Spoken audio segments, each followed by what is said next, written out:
اورنگزیب اسراریان را با خود داریم که از هلند اروپا با ما هستند. خوش آمدید اورنگزیب، به صحبت از کار و تحصیل خود در هلند بگویید. درود به همه بینندگان شما و سپاس که دعوت کردید. شما در دانشگاه گاگای نیدرلند تحصیل دارید. شما چگونه به این دانشگاه راه یافتید و حالا در کدام رشته تحصیل دارید؟ در شهر گاگا زندگی میکنم و در اینجا درس خوندم در دانشگاه لایدن، نامی دانشگاه لایدن هستم. اونجا رو ختم کردم در رشته بکالور، در رشته روابط بین المللی، جهانشناسی و اروپا شناسی درس خوندم و الان در سمت ماجستراتور در دانشگاه آمستردام تحصیل میکنم و در دانشگاه آمستردام در مسائل اقتصادی سبز و رشد استوار درس میخونم. اقتصادی سبز و رشد استوار رشته تحصیل شما در زمینه ماجستر است، خطا نکنم درست؟ بله. خب من فکر میکنم در رشته‌ای که شما تحصیل دارید یکی از رشته‌های بسیار ضروری و در عین حال مدرن است، چون آینده جهان از آن وابسته است که ما چگونه به رشد استوار دست می‌یابیم. به نظر شما جاری کردن سیستم رشد استوار برای تاجیکستان تا کجا ضرور است؟ بله، شما درست قید کردید. درسی که من الان تحصیل میکنم یکی از این درس‌هایی هستن که رشته‌ای هستن که بسیار جدید هستن، چون که جهان یک مدت 15 سال اخیر در مسائل رشد استوار زیاد صحبت میکنن و جهان هم باید رشد بکند، ولی با تمام اقتصاد سبز، چون که ما باید طبیعت و محیط زیست این چیزا اهمیت کلان بدهیم و با این میتوانیم پیشرفت کنیم، وگرنه این مشکلاتی که تغییرات اقلیم به بار میارد برای جهان بسیار خطرناک بودنش ممکن است. و تاجیکستان هم در این مسائل یکی از دولت‌های هست که میتواند ضرر ببیند از این تغییریابی اقلیم و الان هم دارد ضرر میبیند، چون که پیریخ‌های در تاجیکستان آب شده ایستادن. مسائل آب در دولت‌های همسایه تاجیکستان شروع شده ایستاده است و غلیظ باد هوا، تغییر اقلیم، زمستان‌های گرمتر در تاجیکستان یا در منطقه، بهار پرباران، پر آب، پر سیل، تهدیدهای تغییر شوی اقلیم هستند و تاجیکستان همچون دولتی که ذخیره آب بیشتر دارد و همچون دولتی که تا یک درجه اقتصاد سبز دارد باید از این رشد اقتصاد استفاده ببرد، رشد استوار استفاده ببرد و در همون چارچوبه سازمان ملل و دیگر برنامه‌های بین‌المللی شرکت بکند و همچون یکی از دولت‌های فکر میکنم پیشرفته در آن مسئله بوده میتواند. تشکر. سوال دیگر در همین زمینه پیدا می شود که ما توجه میدونیم تاجیکستان در سمت تحکیم هدفهای رشد استوار یکی از کشورهای تشبثکار محسوب می شود، مخصوصا در مسئله آب و اقلیم و تشبثهای پیهمی بین المللی تاجیکستان رو در همین مسئله شما تا کجا مؤثر حساب میکنید؟ تا کجا از نگاه شما این مسئله مؤثر است تا از پیامدهای منفی که مخصوصا در سمت آب و اقلیم در جریان است پیشگیری شود؟ در حال حاضر تاجیکستان دولت اندوستریالی نیست و این یکی از می شود گفت که بردهای تاجیکستان هم هست، چون که اگر ما تاجیکستان با این چیز میگن کریتریای رشد استوار بها گذاری بکنیم، فکر میکنیم یکی از دولت‌های سبزتر میباشد در منطقه و جهان، چون که این گازهای چیز میگن کربن دی اکسید از این چیزها کمتر در تاجیکستان بعد اتمسفر پرتافت می شود و این چیز میگن روندهایی که در تاجیکستان در مسائل آب، در مسائل اقلیم بیشتر صحبت میکنن، این همیشه به فایده جامعه است، چون که تاجیکستان یکی از دولت‌های منفعت دار است از همین رشد استوار. ما یکی از دولت‌های سیراب‌ترین هستیم، دولتی که بیشترین پیریخ‌ها رو در جهان دارن و این بایگری ما هست و تاجیکستان کار خوبی میکند در این مسائل کار میکند و در این مسائل یکی از دولت‌های پیشرفته هست و همیشه هم چیز میکند در این مسئله در کنفرانس‌های بین‌المللی صحبت کرده میشود و من فکر میکنم این کارها باید دوام داده بشوند و همون سرمایه‌گذارا را باید جلب بکنن تا اقتصادی که الان در تاجیکستان هست در حال حاضر اندستریالی نیست، باید این از زودتر به همون اقتصاد سبز و اقتصادی که به طلبات‌های رشد استوار جوابگو است می شود آسانتر تغییر داد. ما در مسئله پورا به دست آوردن اقتصاد سبز یک جمله مشکلات داریم، از جمله مشکلاتی کادری هست و سیستمی تعلیمی که امروز در تاجیکستان جاری هست تا کجا همین سیستم تعلیم مخصوصا در دانشگاه‌های عالی میتواند که متخصصای آماده سازد تا با معیارهای رشد با معیارهایی که یک نفر متخصص میتواند با رشد اقتصادی سبز کمک رساند مساعدت کرده میتواند. بله، هر یک روندی چیز میگن روندی اقتصادی، روندهای جهانی که یک سیستم باید از نو عوض شود، سیستمی که ما همیشه اقتصاد داشتیم و هر کاری که میکردیم پرتوفا را به زمین میانداختیم و همین کارهای چیز در روسی میگن لینیر نه اکونومیکا در این اقتصاد داشتیم و تغییر کردن این سیستم کادرها رو میخواد. من در مسائل کادرهای و دانشگاه تاجیکستان صحبت زیادی کردن نمیتونم چون که هیچ وقت در اونجا تحصیل نکردم و نمیدونم در کدام سطح این دانش آموزی برای مانده شده است، ولی فکر میکنم که در این مسائل تغییر دهی سیستم باید کادرهای جوان، کادرهای با تجربه باشند و کادرهای باشند که از این تکنیک و تکنولوژی هایی که در جهان رشد میکند در حال حاضر از این چیزا باید برخوردار باشند، چون که رشد استوار و اقتصاد سبز یکی از ساحه‌های جوانتر هستند، جدیدتر هستند و اینا تقاضا میکند که تاجیکستان در این مسائل میتواند جوانان رو دستگیری بکنند. اگر باز به فعالیت شما برگردیم، شما در اول صحبت درباره تأسیس یک شرکت هم صحبت کردید. این چگونه شرکت است و اون نتیجه های شما از تأسیس شرکت تا امروز چی بود؟ آینده چی کار کردن؟ چگونه کار این شرکت ادامه می‌یابد؟ درست است. من که خودم در مسائل در اقتصاد سبز و رشد استوار درس میخونم، یکی از همون بخش‌های رشد استوار دوباره کار کردن پرتوفا است و از اون پرتوفایی که به زمین پرتافته میشوند و بسیار پهلوهای منفی و طبیعت و اکولوژی دارن، ما میخوایم جلوگیری بکنیم و همون پرتوفایی که هست دوباره میخوایم استفاده بریم و هر چیزی که در اقتصادیات لازم است برای برآوردن اون، برای استحصال کردن همون. شرکت ما در ساحه آرایش، در ساحه کسمتیک کار میکنیم و ما از همون پسمانده های الان یکی از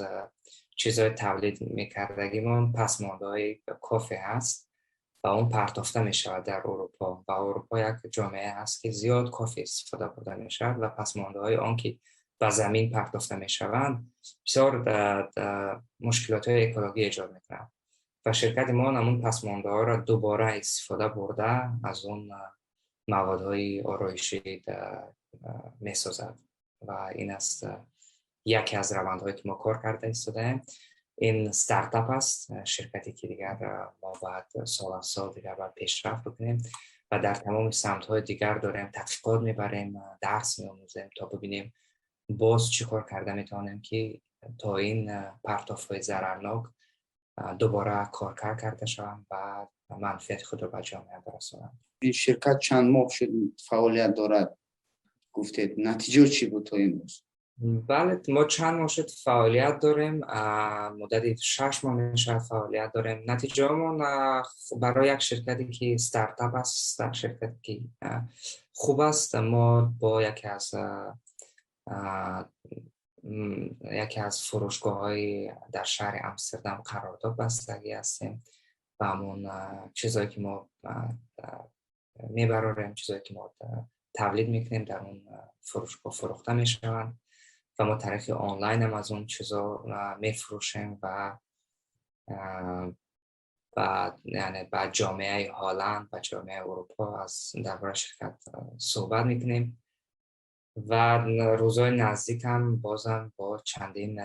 شریکان دیگر صحبت داریم و میبینیم که دیگر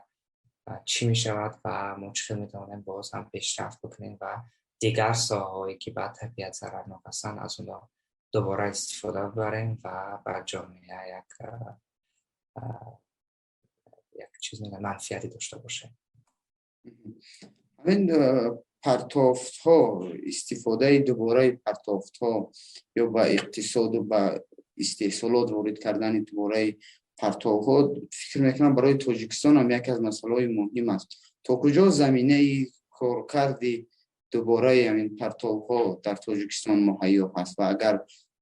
یک شخص بخواهد که در همین زمینه کار بکند از ایده شما باید از چی شروع کنید؟ بله، استفاده پرتافت ها و دوباره استفاده اون تکنولوژی بسیار معاصر میخواهد و اون تکنولوژی بسیار گرانند. من نمیدونم که در تاجیکستان از این تکنولوژی استفاده برده می شود یا نمی شود. خوب میشد که از این تکنولوژی استفاده برن دوباره پرتافت ها را کار کرد بکنن، چون که هر پرتافت که هست این به طبیعت ضرر میرساند. سوختن پرتافت ها و یا به زمین پرتافتن آنها به آبهای زیرزمینی و اون زمین خود ضررهای بسیار زیاد دارد، چون که اونا تاکسیگن های بیشتر دارند و تاجیکستان میتواند از این کار استفاده برد. من در یاد دارم که در تاجیکستان جاهایی بودند که از پلاستیک و از شیشه و از این چیزا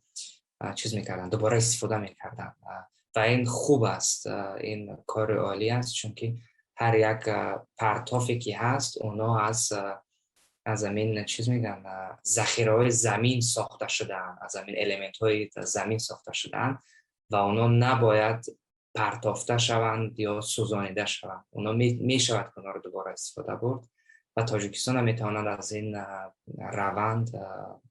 فایده بکند، یعنی میتواند که از این استفاده برد، مثل دولت های سوئیسرا یا هلند یا چندین دولت های دیگر در اروپا دوباره کار کرد میکنن و دوباره کار کردن همون محصولات ها چیز میشود، ذخیره همون ذخیره های زیر زمینی رو بیشتر میکنن، چون دیگر ما رو به آنها نمیاریم و همون چیزی که در اقتصاد هست دوباره استحصال میکنیم، دوباره کارکردشون میکنیم. شما یکی از جوان‌های بودید که هنوز از دوره نورسی در رسانه‌ها نام شما زیاد گرفته میشد و یک جوان موفق توصیف میشدید، یک نورس موفق و موفقیت شما ادامه دارد. ما امیدواریم بیایید کمی از خود بگویید که همین سیر موفقیت شما در چی بود؟ فکر میکنم این کم در مبالغه درباره من شد. بله، من فکر میکنم هر همون کارهایی که در سن مکتبی انجام دادم و اشتراک کردم در این آزمون‌های بین‌المللی، اینا همشون همون روندی بودن که همیشه میخواستم یک چیز یاد بگیرم، همیشه میخواستم پس یک از پس دانش باشم، از پس علم باشم، از پس یک چیزهای جدیدتر برای خودم کشف بکنم و از همون فکر میکنم سبب شد که دیگر من دنبال همین دانش شدم، دنبال همین کشف کردن چیزهای جدید برای خود بودم و همین آهسته آهسته این چیزا بعداً تبدیل یافتم به اشتراک کردن در آزمون‌های بین‌المللی بیرون از تاجیکستان و بعداً پیدا کردن دوست و رفیقای بیشتری در تمام گوشه‌های کنار دنیا و الهام گرفتن از اون آدما، چون که هر وقت که به خارج میرفتم میدیدم که چقدر جوانای پیشرفته، چقدر جوانای زیرک دانا، چقدر جوانای درس خوانده بودن و همیشه از اونا چیز میکردم، الهام میگرفتم از اونا. فقط فخر میکردم که ما در جهان این گونه آدم ها رو داریم و فکر میکنم همون چیزا سبب شد که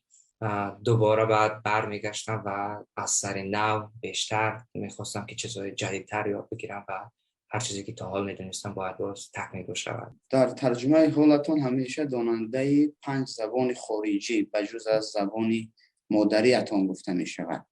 آموزش زبان‌های خارجی برایتان چگونه میسر شد؟ بزرگ شدم با زبان مادری تاجیکی اول و بعدا زبان روسی. از دورانی که دوستای روس داشتیم، دورانی که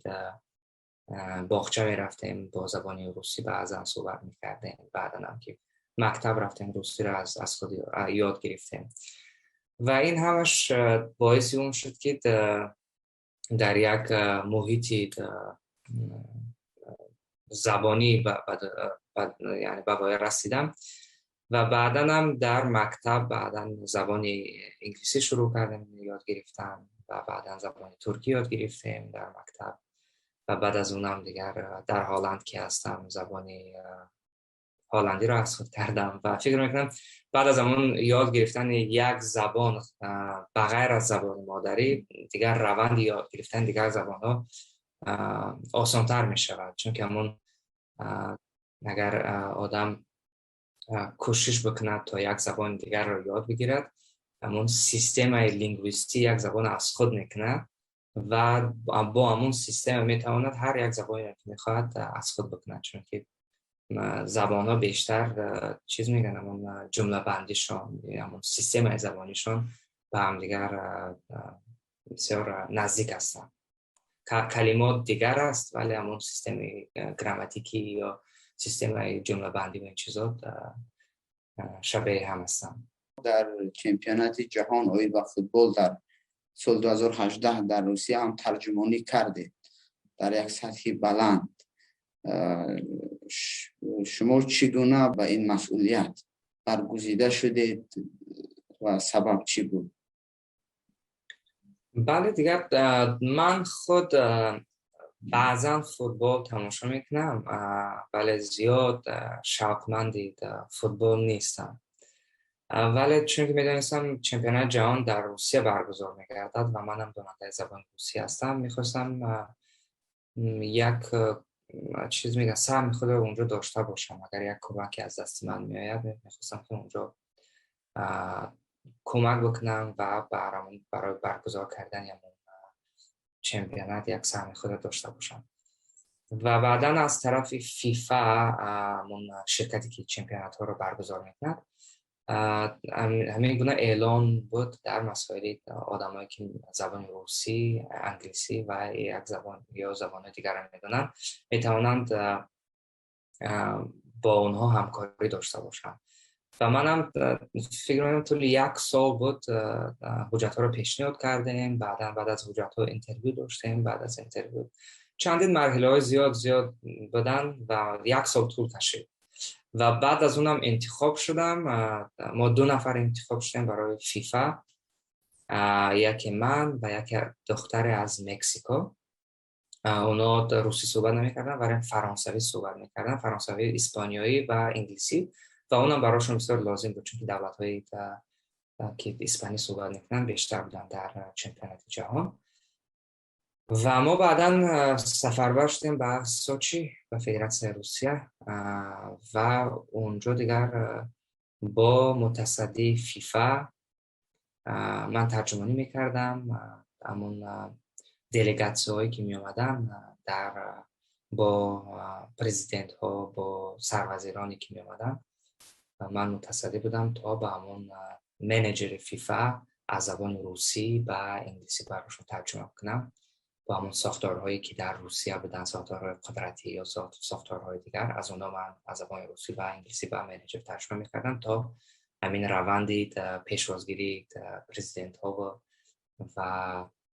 در استادیوم بودن اونها خوب چیز شود، برگزار شود. ترجمانی و اشتراک در یک مسابقه بسیار آبرومند جهانی چیزی برای شما داد؟ بله حتما دوستان زیاد، چون که دوستان زیاد پیدا کردم، معرفی فرهنگ خود به دیگران، اونم یکی از شانس های بود که من میتونستم در روسیه پشتیبانی از فرهنگ تاجیکستان، از فرهنگ تاجیک داشته باشم. و بازم چیزای خوبی بود، چون که ما چند وقتایی بودن که چندین همین چیز میگن، وقتایی بودن که ما با پرزیدنت ها و رئیس جمهور دیگر دولت ها یعنی صحبت میکردیم، ترجمه میکردیم و بسیار در یک جای چیز در یک اتاق با هم بودیم و اونم یک تجربه بزرگی برای من بود، چون که ما روبرو شدم با یک رئیس جمهور، یک پرزیدنت و اونم ترجمه کردن از اون به یک متصدی های روس یا دیگر متصدی ها برای من بسیار تجربه خوبی بود، چون که همیشه یک احساس داشتم، یک فکر میکردم که هر یک شخصی که رئیس جمهور است و پرزیدنت است یک شخص بزرگ است، ولی در مجموع همشون آدمای عادی بودن و خوب صحبت میکردن، میخندیدن، آدمای همین زمینی مثل همه ما. برام بسیار جالب بود. اگر از نقشه هایتان بپرسم، نقشه های شما برای آینده چی هست؟ بعد از ختم دانشگاه شما به چی کارها دوام دادنی هستید و آیا نقشه دارید که و وطن برگردید و در تاجیکستان و کار و فعالیت مشغول باشید؟ نقشه هایی که حال حاضر دارم، میخوام درسم رو تمام بکنم. بچه که گفتم شرکت اینجا ساختیم و میخوایم در همون روند کار بکنیم و بعد از اونم میخوام بازم چیزایی که هستم اینجا بیاموزم و همون دانشگاهی که دارم بازم تکمیل بدیم و در مسائل برگشتن و در تاجیکستان کار کردن در حال حاضر زیاد فکر نکردم، چون که جوان هستم، میخوام درس بیاموزم و میخوام هر چیزی که هست از اینجا بیاموزم و اگرم که یک وقتی که برای تاجیکستان یک دانشه، یک کاری میتونم کرد، دریغ نمیدارم، میشود که از اینجا هم به جامعه و ملت و تاجیکستان کمک کرد. ما هم آرزو داریم که موفقیت های شما زیاد باشد، برای رو کامیابی باشد در کارهایتان، با سری بلند نام تاجیک و تاجیکستان رو در عرصه جهانی معرفی کنید و خدا کند که جوانان زیادی دیگر هم از شما پیروی کنند و آینده این وطن و ملت آباد و شکوفان باشد.